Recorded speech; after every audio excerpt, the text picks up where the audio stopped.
networks of WDAY. Here's Dom Izzo. Welcome back, everybody. Hour 2 on this Tuesday morning. Ready to rock and roll. Steve Lockway joining us coming up about a half hour. We'll chat some Dragon football after their loss to MSU Mankato over the weekend. I got in my email Saturday the official 9-man high school football bracket. It means we've reached the best time of the year. The high school football playoffs are ready to go. 9-man, of course, gets everybody started this coming Saturday. And off the top, we got a rematch from the opening game of the season involving Wyndmere-Lidgerwood and Mayport CG. We had Mayport CG on earlier when they scored 70-some-odd points in a game, crazy game earlier. They didn't do it against the Warbirds. Our pleasure. Welcome back to the show. Longtime head coach Scott Strenge joins us on this Tuesday morning. Great to hear from you, bud. It's playoff football time. Tell me about this year's version of the Warbirds. Well, thank you for having me, Dom. Yeah, this year we right now we're 6-2. Finished the season ranked second in the region. So we just came off a really exciting game against Hankinson.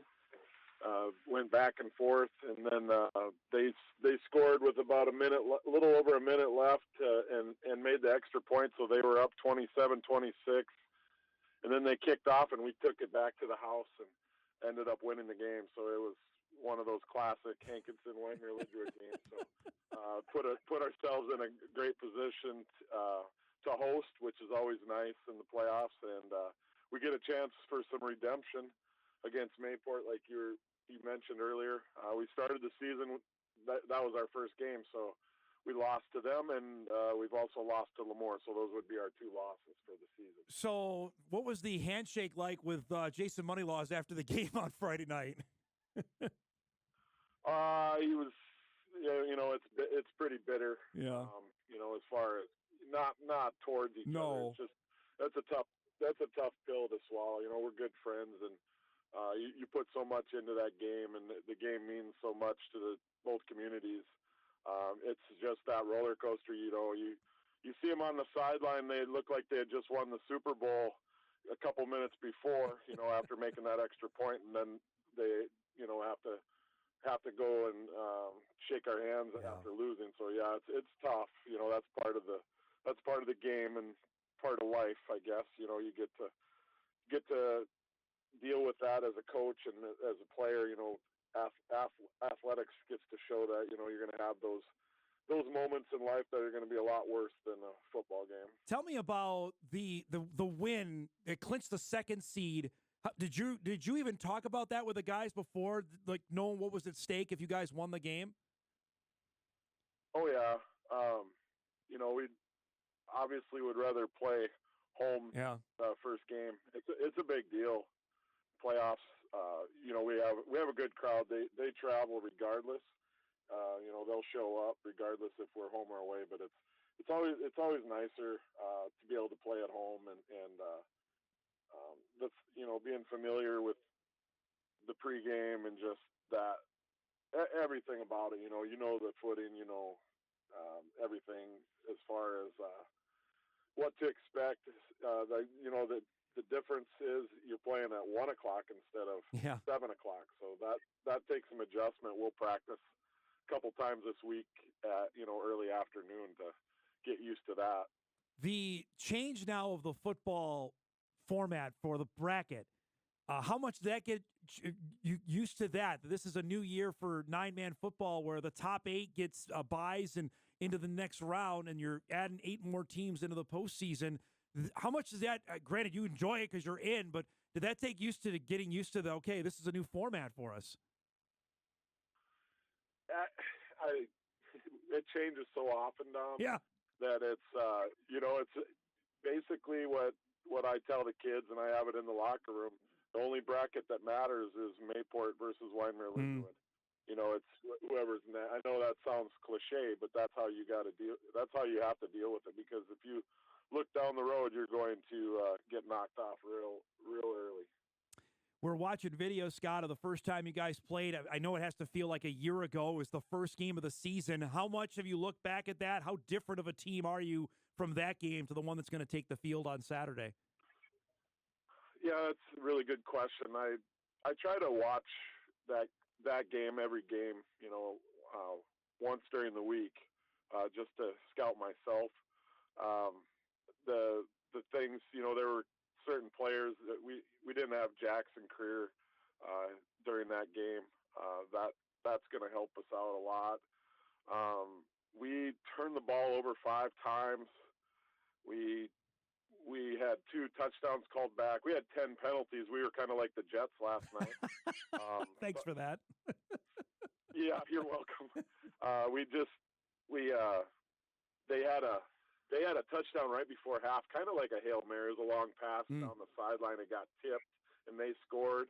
And then we got tackled on the 1 as time went out. Instead of going out of bounds, we got tackled on the 1. So, we had and dropped 2 touchdown passes too. I think it was. I know we dropped 1 touchdown pass for sure. But yeah, it was. It wasn't our night, and it's a good matchup for them and us. They match up well with us. It's going to be a really good battle for the fans. I know that. To have the kind of games you had to end the season, the grinded out win over Hankinson, you played Lemoore, and we know how good they are. How much do you feel that's battle tested you now for the postseason that starts this week? Well, I'd also throw in Griggs. Griggs Mid-Coda. We beat them by 2. We also had, we had 2 kickoff returns against Hankinson, and we had 1 kickoff against Griggs. And we scored, I don't remember, it's about a minute left in that game against Griggs to win that game, beat them by 2, and they're the region champs up there. And playing Lemoore, offensively we did well. Defensively, we really struggled stopping Fields. He went off on us big time. But as far as confidence, when you're going up against Rayshawn Earl and they got a running back, a sophomore running back, Hankinson Hentz, and then Gene, their tight end receiver, and then the rest of the team. It was a good battle. So yeah, we're battle tested. They are too. I mean, they play our region as well. So we didn't we didn't know how it was going to be that first game. Yeah. You just never know how things are going to go. They were moving 11 to 9 man. So, and we, after playing each other, we'll both know each other better going in. I haven't asked you this in a little bit because I haven't had a chance to talk to you, but I'm looking through the teams that are in the 9-man postseason. There are studs everywhere. There are Division I guys. I remember when you had Jeff Ilias, I mean, that was big deal because 9-man doesn't get much Division I. Now it's old hat. Tell us why the transformation in talent in the 9-man ranks, Scott. Why has it gone through the roof over the last handful of years? Well, I guess like you said, Mount going to Tampa Bay is a huge deal for every young kid in North Dakota, and they see that it can happen to them. They have dreams and aspirations. They see success. The Belquist up at UND, and like you said, Jeff with NDSU, and you're seeing more and more of it. I think talent stands out regardless of class. A lot of times the high school coaches at 9-man, we don't ruin the kids. Maybe we don't outcoach them, and they you know what I mean? Yes. They're pretty. Sometimes they're more raw than some of those other guys, but they just, the 9-man is a good football game. A lot of these 9-man teams that go to 11-man, they do well, and the 11-man teams that come down to 9-man, they find that it isn't as easy as they think it's going to be. There's a lot more field to cover. Yeah. There's a lot more that they have to do, play a lot of different positions, things like that. So scouts can see what they can do in different situations. How the biggest reason for that, for the 11-man teams that go down to 9-man, is it simply that they're not used to covering as much? Why the struggles, in your opinion? Well, I just think 9-man football is really good football. I think I'd put Lemoore against any 11-man team.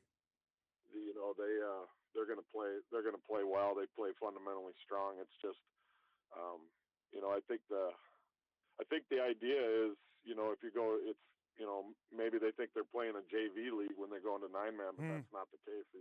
These kids are tough-nosed kids.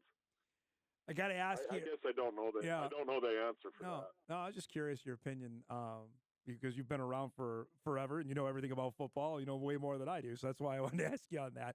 When you get ready now, you're still practicing. It's the middle to late October.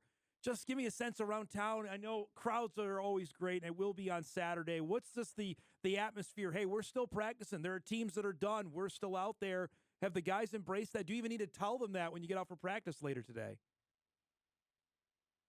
Yeah, I may mention it, Dom. We actually I gave them the day off yesterday. We had a JV game against Sargent County, so but the varsity we gave them the day off. Yeah. We'll practice today. Yeah, it's winter. You're checking in your equipment. Yep. And that's as a coach. Those are the tough times. When you have those seniors that you really love. You love working with those kids and having to have them check out the equipment, check in their equipment, and at the end of the year and sending them off. That's a tough time. So you know what you're going to get out of seniors. These last games, it's do or die, and it's those younger kids that you got to get to go with you. We had 3 freshmen that were starting on Friday night against Hankinson. Holy cow! Yeah, and they played really well. They knew their role, did a great job, and very happy with them. And it's that finality of it. It's the excitement of it. Wyndmere-Lidgerwood has got some really good history as far as playoffs and playoff runs, and the fans are excited for them, and they're obviously cheering them on. We had a really good fan base this year, so happy with them and looking forward to it. Still playing now, just for yourself. You've been doing this for a while. You still get butterflies. You will get that the nervous energy on Saturday before the game. I have them for about 3 weeks now straight. I get so excited for it. It's a good nervousness. Just I tell the kids, we want to push it as far as we can, take them as far as they can, go as high as we can up that mountain, that journey, and every game presents its own issues, and it's nice to see a group that from week 1 where we did not find a way to come out on top to where we had 2 games, Griggs, Midkota, and Hankinson, where we were able to find ways to get wins. It's nice to see that. So, but yeah, the nervousness is definitely going to be there. You won it in 2017, which I'm not trying to make you feel old. That's 7 years ago, which is crazy to say that out loud. To get to that spot, I mean, just even now thinking about it, like, what does that team mean to you even now, 7 years removed? Well, we won it in 10, and we won it in 17, and now it's 7 years from right? 17. So, it's that team meant so much to me, to the community, but, I got one he's working for our school district, and he's out actually guard, so he's fighting fires right now out west with what's going out there. Yeah. So, but yeah, they come back and they actually practice with us. We had I don't know if you remember Fear the Beard. Oh yes. Aaron Yes. Bonenstengel, he came out and played some tight end for us and gave us some looks and things like that. But they mean so much to me, and I'm just so happy that they were able to get that. That was quite a run back in 17, and I got asked what's one of my favorite moments in Warbird history, and that game up in Cavalier and that snow. Oh man, was probably the top of it. I remember getting photos of that, of how crazy the weather was for that game. Yeah, it was amazing. 2 great teams going at it. Yep. It's great to catch up, bud. Thanks so much for doing this. Good luck on Saturday. We'll catch up down the road, okay? Yeah, thanks for the coverage, Dom. Scott Strenge joining us. Wyndmere-Lidgerwood head football coach. The Warbirds will take on Mayport CG on Saturday to open up the North Dakota 9-man playoffs. And for those that don't know, the format changed this year where now we have 8 seeded teams.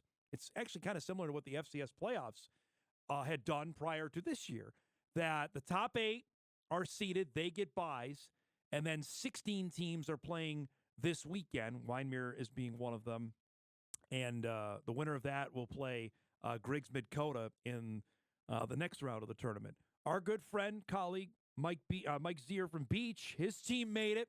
We're going to check in with him later this week because, remember, we visited with him on day 1, midnight practice. Wasn't sure what they were going to have. They made the playoffs this year in North Dakota 9-man, so we'll do that before the week runs out. We got enough segments. We can make sure that happens. Congratulations to them, and here we go. North Dakota high school football playoffs are underway. We'll break. We come back a little bit more on the Mountain West decision, at least with Hawaii and what it means going forward, and we'll catch up with a couple other emails as well. Hot Mike rolls on, back on this Tuesday morning, right after this.